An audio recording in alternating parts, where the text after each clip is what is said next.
जी, बहुत बहुत धन्यवाद आदरणीय भाई श्री राम जी।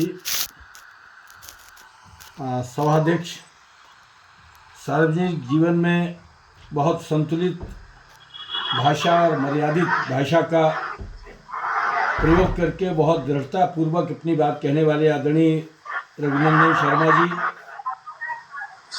दिल्ली एक बड़े पुस्तकालय के अध्यक्ष डॉक्टर राम शरण गौड़ जी, रविशंकर विश्वविद्यालय की शोभा जी, साहित्य अकादमी के निदेशक आदरणीय भाई डॉक्टर विकास दवे जी, और मेरे मित्र और अग्रज आदरणीय श्री राम परिहार जी।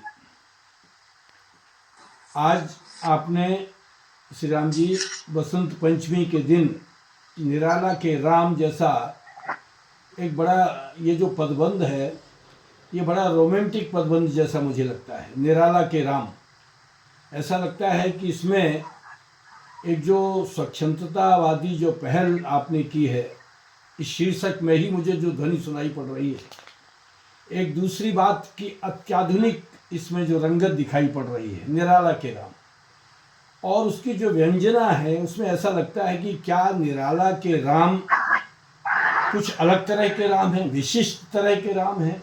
ऐसे राम हैं जो तुलसी के राम नहीं हैं, वाल्मीकि के राम नहीं हैं, अमुक के राम नहीं हैं।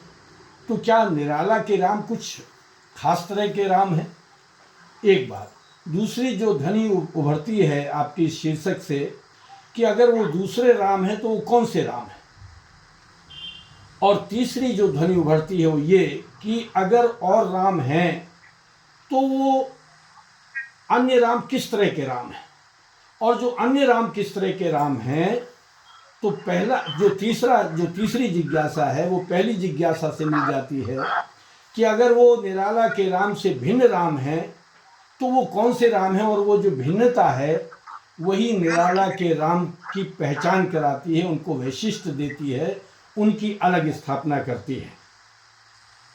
गोस्वामी जी ने तो लिखा ही है कि राम कथा के मिति जग नाही, कोई सीमा नहीं है राम कथा की, अस्प्रतीत तिनके मन माही।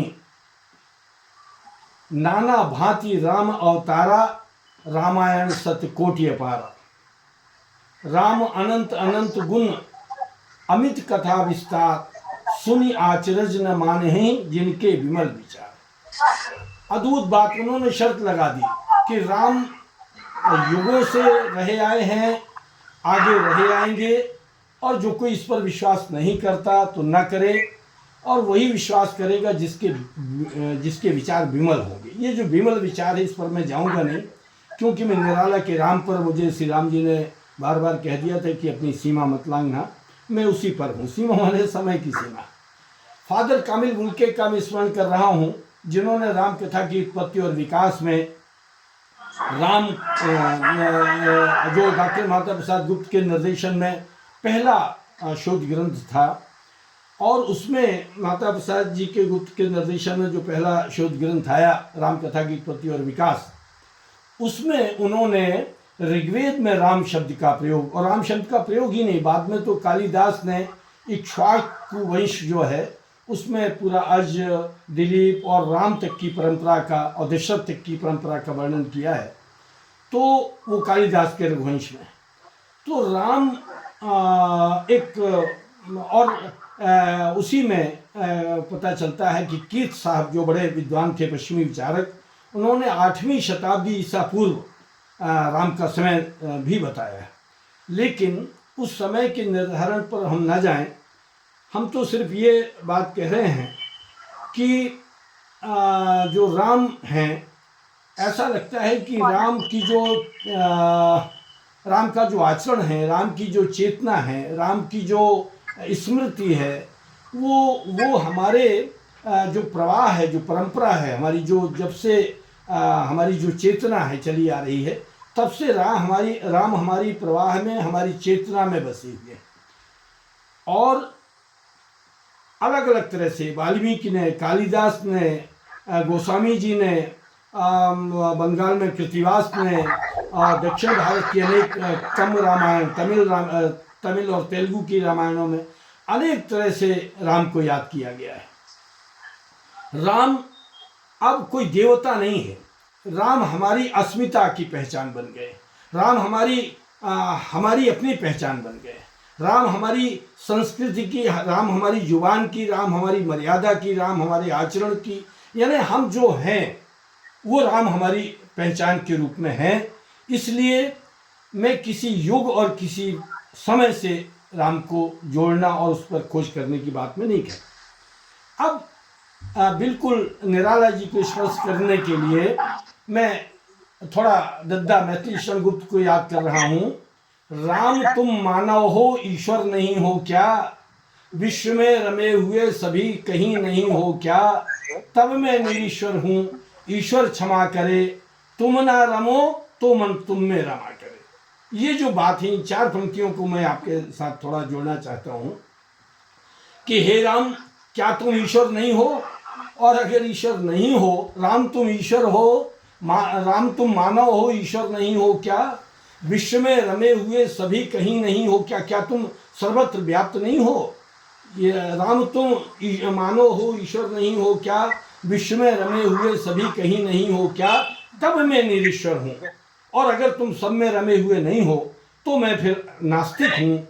लेकिन नास्तिक होने के बावजूद यदि तुम संसार में व्याप्त नहीं हो तो हे प्रभु, हे राम, मैं चाहता हूँ कि मैं तुम में रमा रहूँ। तो मैं जो तुम में रमा रहूँ, ये जो लालसा है, ये जो बेचैनी है एक कवि की, इस बेचैनी को समझने की आवश्यकता है।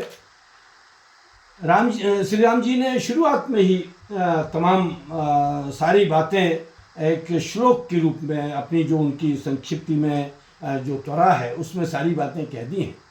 लेकिन मैं एक बात कहना चाहता हूँ कि राम, निराला के राम को समझने के लिए सिर्फ राम की शक्ति पूजा के अलावा भी 2-3 रचनाओं को हमें देखना चाहिए। एक तो पहली रचना है उनकी पंचवटी प्रसंग, जिसमें राम सीधे राम और सीता का संवाद है, उसमें ब्रह्म ज्ञान है, उसमें वेदांत की शिक्षा है और उसमें जीवन, सृष्टि और प्रलय दोनों बातें हैं।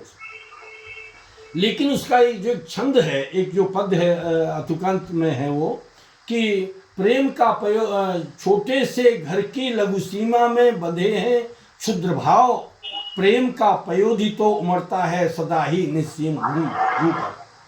तो ये जो प्रश्न है कि प्रेम का पयोधि तो उमड़ता है सदा ही निस्सीम भू पर, यहाँ संकेत कर दिया। ये उनकी आरंभिक रचना 1923 के आसपास की रचना है पंचवटी प्रसंग।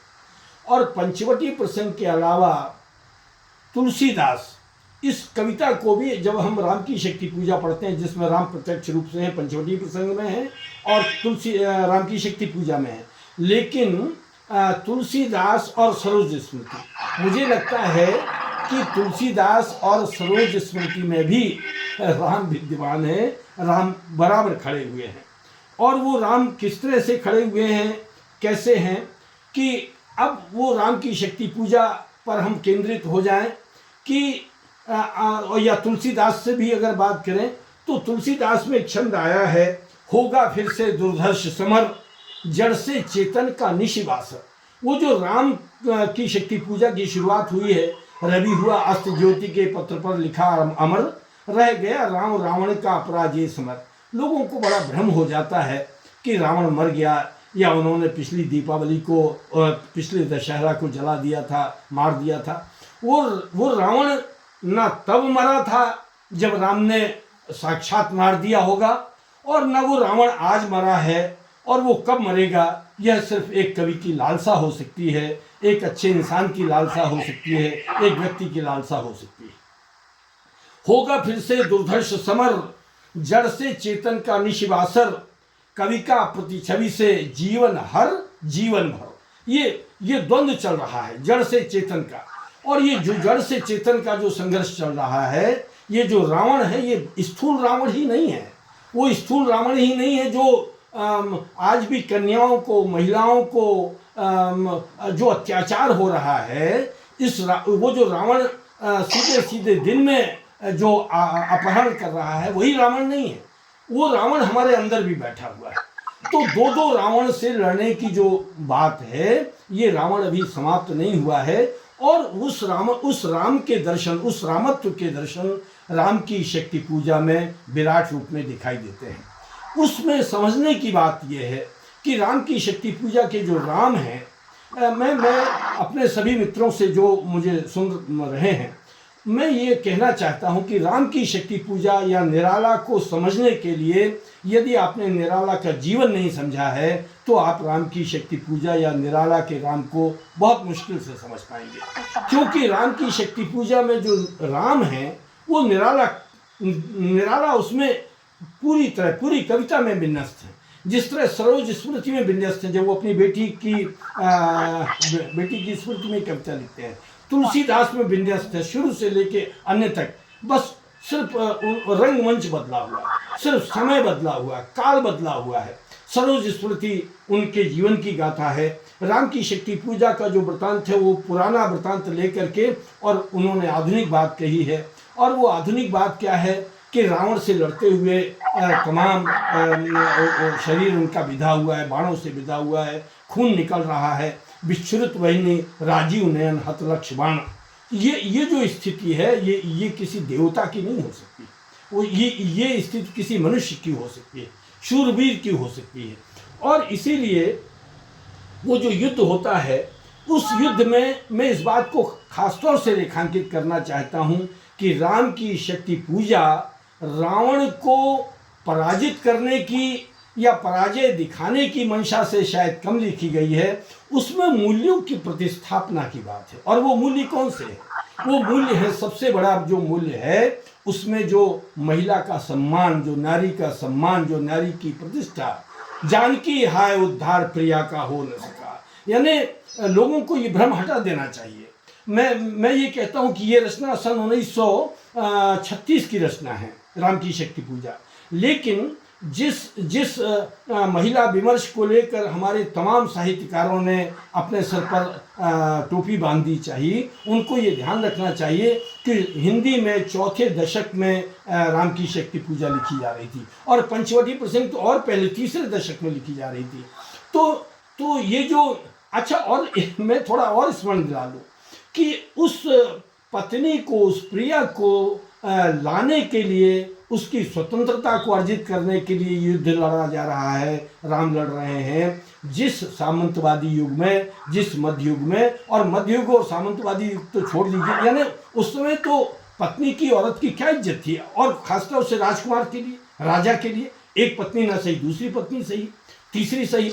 लेकिन निराला, ये निराला के राम है, उस निराला के राम है जिस निराला की जीवन में उनके स्वयं की 26 वर्ष की अवस्था में मनोहरा देवी का निधन हो जाता है। तो ये जो सीता की मुक्ति का जो संघर्ष है, ये सीता की मुक्ति का संघर्ष नारी की प्रतिष्ठा देने का संघर्ष है। इसीलिए राम की शक्ति पूजा में एक पूरा जो बंद आता है, ऐसे क्षण अंधकार घन में जैसे विद्युत जागी पृथ्वी तनया कुमारी का छवि अच्युत। देखते आप देखें जरा, ये गड़बड़ होगी, मेरी आवाज तो आ रही मेरे मित्रों? आ रही। अच्छा जी। तो ऐसे क्षण में अंधकार घन में जैसे विद्युत जागी पृथ्वी तनया कुमारी का छवि अच्युत। देखते हुए निष्पलक याद आया उपवन विदेह का प्रथम स्नेह का लतांतराल मिलन। आप देखिए कि युद्ध भूमि में और शिविर में बैठे हुए हैं राम और सोच रहे हैं कि आज रावण किस तरीके से मेरे बाण बेकार जा रहे थे, मेरे लक्ष्य बेकार जा रहे थे, ये क्यों है। और ऐसे समय युद्ध भूमि में आदमी को स्मृति आती है अपनी प्रिया की, अपनी पत्नी की। मैंने कहीं हिंदी में धूप में जब भी जले हैं पाँव सीना तन गया है और आदम कद हमारा जिस्म लोहा बन गया है। और एक दूसरा भाव है कि युद्ध में धूप में जब भी जले हैं पाँव घर की याद आई। तो मुझे लगता है कि जब हम किसी विचारधारा से बंध जाते हैं तो हम ये नारा करने लगते हैं कि सीना तन गया है। लेकिन मनोविज्ञान ये कहता है, कम से कम मेरा मनोविज्ञान तो ये कहता है कि जब कभी मैं कष्ट में होता हूँ और परेशानी में होता हूँ तो मुझे जो ऊर्जा मिलती है अपने घर से मिलती है, अपने माता, अपने पिता, अपनी बेटी, अपनी प्रिया, अपनी पत्नी, ये जो ऊर्जा होती है ये जीवन को संचालित करती है।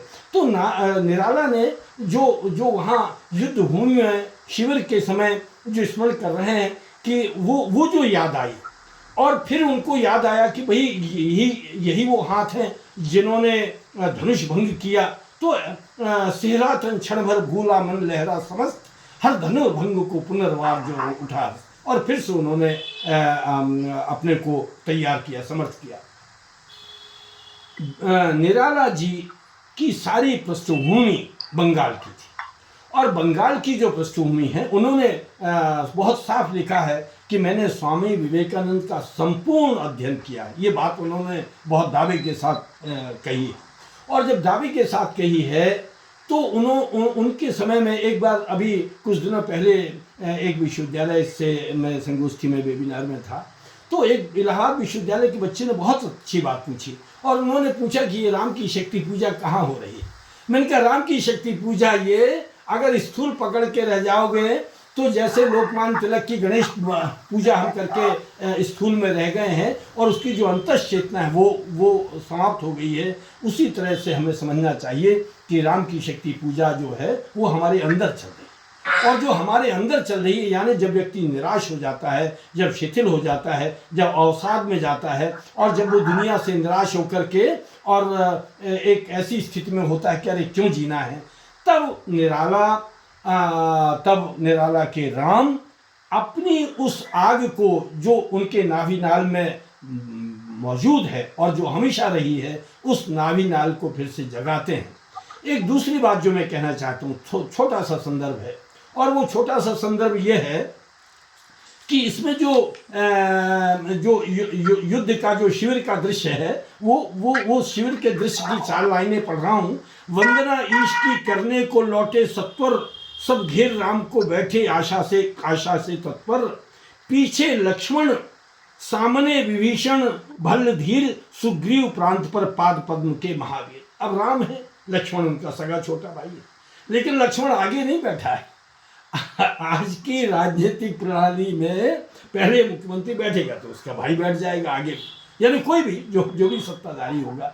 लेकिन ये राम की जो मर्यादा पुरुषोत्तम की जो छवि है, राम की जो सच्चे वीर की जो छवि है, उसमें वो जीवन के उन मूल्यों की प्रतिष्ठा करते जा रहे हैं कि विभीषण बैठे हैं, जामवान बैठे हैं, सुग्रीव बैठे हैं, और लक्ष्मण को जहाँ बैठना चाहिए वहाँ बैठे। ऐसा नहीं कि अब आपके भाई है तो आपके सिर में बैठ जाएं, आपके बगल में बैठ जाएं। ऐसा हो चुका है, देश भुगत चुका है इसको। एक समय कभी किसी के बेटा होने के कारण और कभी किसी का कुछ होने, उस संकेत की मैं बात कर रहा हूँ कि आप देखें कि दूसरा कि राम जो बात में विवेकानंद के संदर्भ में कह रहा था वो ये कि विवेकानंद ने जो बात कही है कि देवत्व जो है, जो ईश्वरत्व है, वो चमत्कार नहीं है। यानी उन्होंने तो कहा है कि धर्म व्यक्ति के अंदर निहित देवत्व का विकास है। अब इससे बड़ी गतिशीलता, इससे बड़ी प्रगतिशीलता, इससे बड़ा चिंतन, मानवतावादी जो चिंतन और क्या हो सकता है कि हमारे अंदर जो निहित देवत्व है, हमारे अंदर जो निहित जो श्रेष्ठत्व है, उसका विकास, उसका उत्थान। तो ये जो राम की शक्ति पूजा है, ये उस उत्थान को, उस उठाने को बात करती है। दूसरा, स्थिर राघवेंद्र को हिला रहा फिर संशय, रह उठता जगजीवन में रावण जय भय। यानी एक सुबह उठती है और सुबह आदमी पूरे उल्लास के साथ उठता है, लेकिन रावण कब और कैसे चोट करेगा, क्योंकि रावण की अपनी वृत्ति है, रावण का अपना स्वभाव है, रावण की अपनी कार्यावधि है। तो उस जो प्रहार से, उस जो छुप के जो प्रहार किया जा रहा है, उससे बचने की जो राम का जो कौशल है, तो बार बार संशय तो होता है कि हमारी जो सात्विक सत्ता है वो बच भी पाएगी कि नहीं, सत्ता का मतलब उस अस्तित्व भी बच पाएगा या नहीं। तो स्थिर राघवेंद्र को हिला रहा फिर संशय, रह उठता जगजीवन में रावण जय भय। आप बहुत सात्विक जीवन जी रहे हों, बहुत अच्छा जीवन जी रहे हों, लेकिन बाबा ने लिखा है देख न सकें पराई विभूति। उनको तो लगता है ना तो दाहिने बाएं जे बिन काज दाहिने बाएं वो तो बने ही हुए हैं। तो आप उनसे अगर निपटना चाहते हैं तो राम का जो संयम है, राम का जो धैर्य है और राम की जो अंदर की जो विनम्रता है, उसमें एक पंक्ति आई है, खिल गई सभा उत्तम निश्चय है भल्लनाथ, कह दिया वृद्ध को मान राम ने झुका माथ। जामवंत ने जब ये कहा कि भाई अगर वो रावण अन्याय जिधर है उधर शक्ति कहते छल छल, अगर वो अन्यायी है और अगर उसने शक्ति को सिद्ध कर लिया तो आप भी करो। तो वहाँ एक पंक्ति आई है, खिल गई सभा उत्तम निश्चय है भल्लनाथ, कह दिया वृद्ध को मान राम ने झुका माथ झुका करके और उन्होंने उनकी बात को स्वीकार किया। राम की जो शक्ति का जो संचय है, राम ने अपने जीवन का जो संगठन है, राम के जीवन का, राम के व्यक्तित्व का जो संगठन है, राम का अर्थ ही है जो सुंदर है, जो लोगों को आनंद देता है, जो मनहर है। तो राम तो लेकिन ये जो हमारे जो राम ने पाया, जिस राम की मैं बात कर रहा हूँ, जिस निराला के राम की मैं बात कर रहा हूँ, इस राम ने चमत्कार से कुछ नहीं पाया, जो पाया अपनी सिद्धि से पाया, अपनी साधना से पाया। और वो साधना दोनों अर्थों में है, बाहरी अर्थों जीवन की बाहरी चेष्टाओं में और आंतरिक चेष्टाओं में। तो राम में जो विनम्रता का भाव है, राम में जो वीरता का भाव है, राम में जो संयम का भाव है, राम में जो सदाचारिता का भाव है और राम में जो एक इतनी धैर्यता और गंभीरता का भाव है, ये सारे लक्षण राम की शक्ति पूजा में दिखाई पड़ते हैं। मुझे और अंतिम बात में कह के अपनी बात खत्म करूंगा। श्री राम जी का डर मुझे बहुत रहता है। तो उन्होंने मुझे कहा हुआ था, ये जो पूरी कविता निराला के जो राम हैं उसको हम गीता या वेदांत के एक श्लोक में समेट सकते हैं, और वो है उद्धरेत आत्मना आत्मानम ना आत्मानम अवसादेत। ये गीता का एक श्लोक मुझे बराबर याद रहता है, उद्धरेत आत्मना आत्मानम ना आत्मानम अवसादेत। ये जो आत्मा है इसका उद्धार कीजिए और इस आत्मा को अवसाद में मत डालिए। उद्धरेत आत्मना आत्मानम ना आत्मानम अवसादेत, आत्मा एव ही आत्मना बंधु आत्मा एव ऋतु आत्मा। क्योंकि ये जो आत्मा है यही आपकी शत्रु है और यही आपकी बंधु है। तो ये जो वेदांत का जो दर्शन है, जो विवेकानंद के माध्यम से निराला ने प्राप्त किया था, महिषादल में प्राप्त किया था। और अंतिम बात एक बार कह दूं कि जो मनोहरा देवी हैं, जो निराला की सीता हैं, जो मनोहरा देवी हैं, जब पहले दिन उनसे भेंट हुई थी, निराला तो हिंदी समझते भी नहीं थे, हिंदी को उन्होंने पढ़ा भी नहीं था, थे जरूर उत्तर प्रदेश के, लेकिन वो तो शुद्ध बंगाल की भूमि में महिषादल में जन्मे थे। तो लेकिन जब उन्होंने मनोहरा देवी का जब महिलाओं के साथ वो संगीत, महिलाओं के बीच में संगीत सुना, श्री रामचंद्र कृपाल भगवान हरम हो है दारुणम नव कंज लोचन कंज मुकर कंज पद। तो ये जो निराला की राम के प्रति जो आसक्ति है, ये निराले की राम के प्रति जो आसक्ति है, ये अदृश्य नहीं है, ये बहुत सोची समझी, बहुत तार्किक ढंग से ये आसक्ति हुई है। मेरा समय जो आमंत्रित किया गया था वो पूरा हो चुका है। तो इसलिए मैं ये मानता हूँ कि निराला के जो राम हैं वो भारतीय चेतना और भारतीय अस्मिता और भारतीय पहचान और जो हमारी परंपरा है, जो परंपरा युगों युगों से चली आ रही है, जिसको हमारी संस्कृति ने वसुधैव कुटुंबकम के रूप में जाना है, जो सत्यमो जयते नान्यताम के रूप में जाना है, उस परंपरा को श्री राम के व्यक्तित्व में, श्री राम के देवत्व में, जो उन्होंने अपने अंदर से देवत्व को विकसित किया था, और इसीलिए मैथिली शरण गुप्त को मैंने याद किया कि अगर तुम ईश्वर नहीं हो भगवान, अगर तुम राम ईश्वर नहीं हो तो तुम हमारे अंदर रमो या ना रमो, पर हम तो आप में रमे रहें, क्योंकि आपसे हमको प्रेरणा मिलती है, आपसे हमको चेतना मिलती है, आपसे हमको जीवन मिलता है, आपसे हमको अपने पूर्वजों की कड़ी मिलती है, हमें अपनी मिट्टी की सुगंध मिलती है, क्योंकि वो जीवन मूल्य मिलते हैं जिससे हम अपने जीवन को निरंतर प्रकाशवान बना सकते हैं, उससे प्रेरणा ले सकते हैं और उस रावण से निरंतर लड़ते रहने की शक्ति अर्जित कर सकते हैं। जो रावण मरा नहीं है, कब मरेगा, यह सिर्फ हमारी एक लालसा हो सकती है, एक सदिच्छा हो सकती है। श्री राम जी ने साहित्य अकादमी के माध्यम से, डॉक्टर विकास दवे जी ने मुझे अपनी बात कहने का मौका दिया।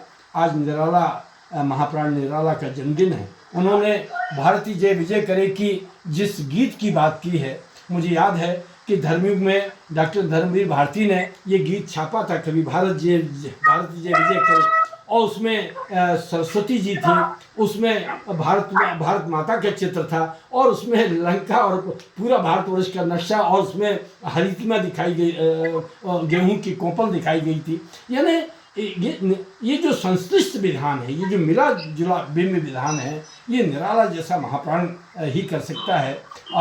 मैं आज के दिन, बसंत पंचमी के दिन, महाप्राण निराला को अपने रोम रोम से उन्हें प्रणाम करता हूँ, और उनके प्रणाम के माध्यम से शायद राम तक मेरा प्रणाम पहुँच जाए, जो मेरी चेतना की बीज भूमि है। बहुत बहुत धन्यवाद।